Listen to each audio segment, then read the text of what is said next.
Pengertian analisis bisnis. Yang pertama, analisa proses bisnis adalah kajian dan evaluasi yang dilakukan terhadap kegiatan-kegiatan proses bisnis perusahaan untuk mengidentifikasi dampak dari kegiatan tersebut dalam menciptakan nilai atau menambah nilai terhadap bisnis perusahaan. Yang kedua, analisa proses bisnis merupakan salah satu kegiatan yang harus dilakukan perusahaan pada saat perusahaan akan melakukan rekayasa ulang bisnis. Terlebih dahulu kita lihat tahapan-tahapan yang harus dilakukan dalam rangka melakukan rekayasa ulang proses bisnis. Menurut Witchen 2001 dalam melakukan rekayasa ulang proses bisnis ada 3 tahap besar, yaitu yang pertama, identifikasi value chain. Pada tahap ini dilakukan identifikasi kegiatan-kegiatan pada setiap fungsi perusahaan yang harus dilakukan oleh perusahaan dalam menjalankan proses bisnisnya. Kegiatan-kegiatan ini merupakan rangkaian kegiatan yang secara bersama akan membentuk suatu kombinasi proses yang dapat memberikan nilai tambah bagi proses bisnis perusahaan. Yang kedua, tahap analisa setiap kegiatan dalam proses bisnis. Analisa terhadap setiap kegiatan proses bisnis perusahaan dari segi waktu, volume, biaya untuk mengidentifikasi dampak setiap kegiatan dalam menciptakan atau menambah nilai bisnis perusahaan. Yang ketiga, tahap perancangan proses bisnis yang baru. Perancangan proses bisnis yang baru dengan memanfaatkan teknologi informasi dalam menambah nilai proses bisnis perusahaan. Hasil rancangan baru proses bisnis kemudian diimplementasikan dan dilakukan review. Berikutnya, menurut Davenport 1993, proses bisnis adalah aktivitas yang terukur dan terstruktur untuk memproduksi output tertentu untuk kalangan-kalangan pelanggan tertentu. Terhadap di dalamnya penekanan yang kuat pada bagaimana pekerja itu dijalankan di suatu organisasi, tidak seperti fokus dari produk yang berfokus pada aspek apa. Definisi dari dan James 1993, proses bisnis bisa dianggap merupakan turunan dari definisi Davenport. Mereka mendefinisikan proses sebagai kumpulan aktivitas yang membutuhkan satu atau lebih inputan dan menghasilkan output yang bermanfaat atau bernilai bagi pelanggan. Selanjutnya, lingkup kerja bisnis. Ada 3. Yang pertama, pengumpulan dan analisa data. Mengumpulkan data dari berbagai sumber seperti sistem IT, proses bisnis, dan pemangku kepentingan. Menganalisis data untuk mengidentifikasi tren, pola, dan masalah menggunakan berbagai teknik analisis seperti statistik, analisis SWOT, dan analisis proses. Yang kedua, identifikasi masalah dan kebutuhan bisnis. Mengidentifikasi masalah atau peluang bisnis yang perlu diatasi atau dimanfaatkan, menentukan kebutuhan bisnis baik kebutuhan internal maupun eksternal, memahami tujuan bisnis dan strategi organisasi. 3. Rekomendasi solusi.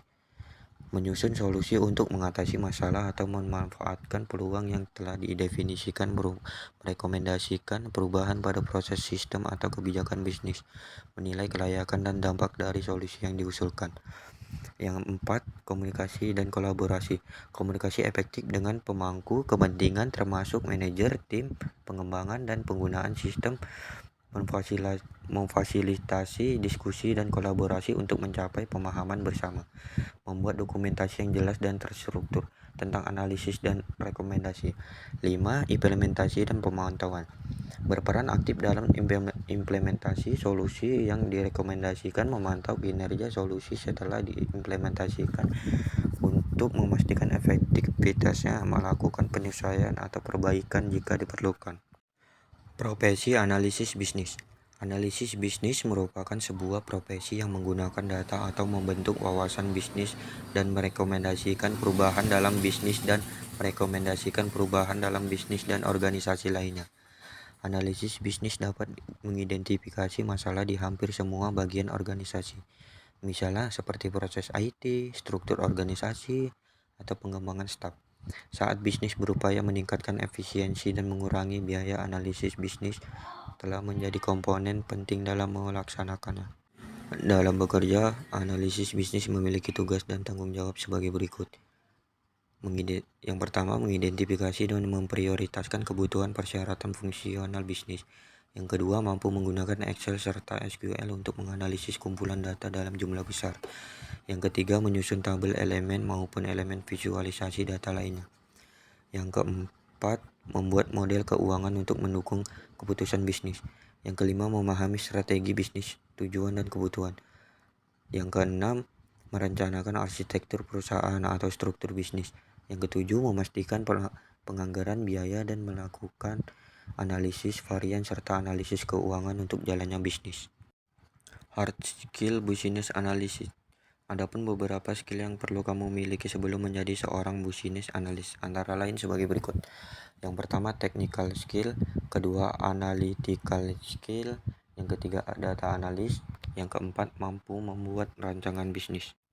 Soft skill business analyst. Ada beberapa. Yang pertama, mampu berkomunikasi dengan baik. Dengan kemampuan komunikasi yang baik secara lisan dan tulisan dapat menerangkan berbagai rancangan serta analisis yang dibuat dengan baik kepada banyak orang termasuk stakeholder. Yang kedua, leadership skill. Salah satu tanggung jawab dari seorang business analyst adalah mengarahkan tim, membuat budget leads sehingga memecahkan masalah yang ada dalam tim. Yang ketiga, multitasking.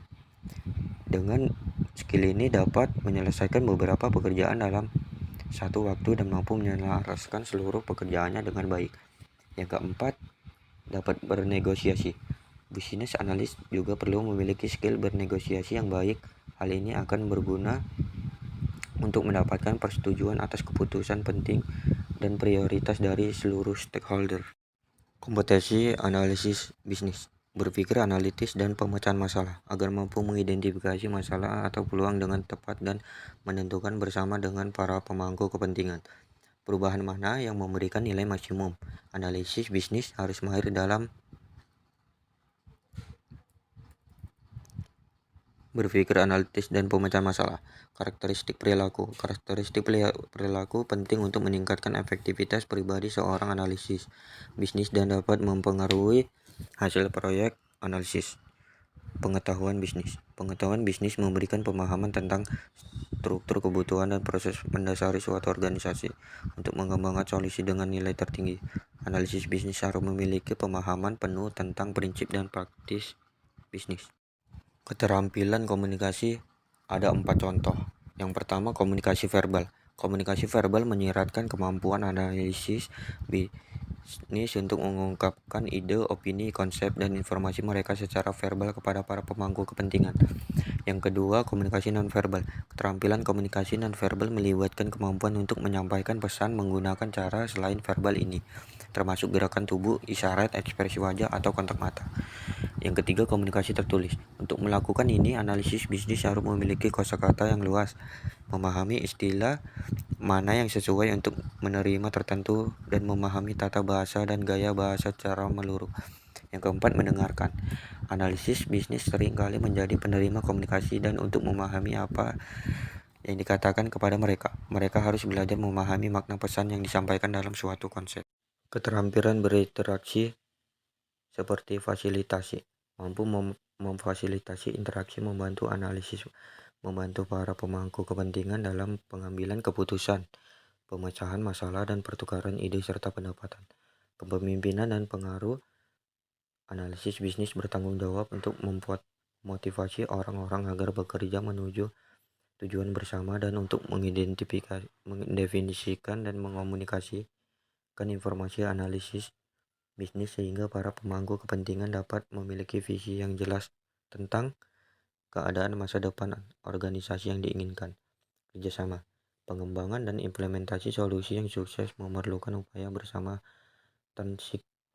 tersinkronisasi dan produktif dari berbagai anggota tim, pemangku kepentingan dari pihak lain yang terlibat dalam proses tersebut.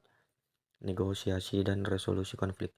Tujuan dari negosiasi adalah untuk memastikan bahwa pihak-pihak yang berkepentingan menyadari adanya perbedaan pandangan dan membantu mereka mencapai kesepakatan yang menguntungkan bersama. Pengajaran, penguasaan keterampilan mengajar memungkinkan analisis bisnis untuk mengomunikasikan ide, konsep, persyaratan, dan isu mereka dengan lebih baik dan memastikan pemahaman mereka oleh para pemangku kepentingan. Alat dan teknologi ada 3. Yang pertama, alat dan teknologi produktivitas kantor. Peralatan dan teknologi produktivitas kantor digunakan untuk melacak, mengelola, mencatat, dan menyimpan informasi dan artefak. Yang kedua, alat dan teknologi analisis bisnis. Hasil yang diberikan analisis bisnis kepada para pemangku kepentingan termasuk aktivitas analis dan hasil akhir. Dimodelkan, didokumentasikan, dan diukur dengan berbagai alat dan teknologi. Yang ketiga, alat dan teknologi komunikasi. Alat komunikasi dapat digunakan saat menjalankan berbagai tugas analis bisnis termasuk manajemen tim, komunikasi pemangku kepentingan, dan perencanaan tugas kolaboratif. Alat dan teknologi kantor. Yang pertama, alat kantor tradisional seperti mesin fotokopi untuk menggunakan dokumentasi, printer untuk mencetak dokumen dari komputer, stapler atau pointer untuk merapikan dan mengorganisasi dokumen, mesin penghancur kertas atau paper shader untuk menghancurkan dokumen rahasia, faksimil atau fax untuk mengirim dokumen melalui jaringan telepon, whiteboard dan papan tulis untuk presentasi atau diskusi tim. Alat dan teknologi kantor yang kedua, teknologi modern. Komputer laptop, alat utama untuk bekerja secara digital. Cloud Stroke, Google Drive, Dropbox, OneDrive, atau untuk menyimpan dan berbagai film. Perangkat lunak produktivitas, Microsoft Office, Word, Excel, PowerPoint, Google Workspace, Docs, Sheets, atau Slides. Proyek digital, proyektor digital untuk presentasi visual dalam rapat. Aplikasi komunikasi dan Zoom, kolaborasi. Zoom, Microsoft Teams, Google Meet, atau video conference. Slack, Discord, atau chat kerja. Sistem absensi digital menggunakan fingerprint atau RFID. Teknologi organisasi kantor. Sistem manajemen dokumen atau DMS mengelola arsip digital. CRM atau Customer Relationship Management mengelola data pelanggan. ERP atau Enterprise Resource Planning mengelola sumber daya perusahaan.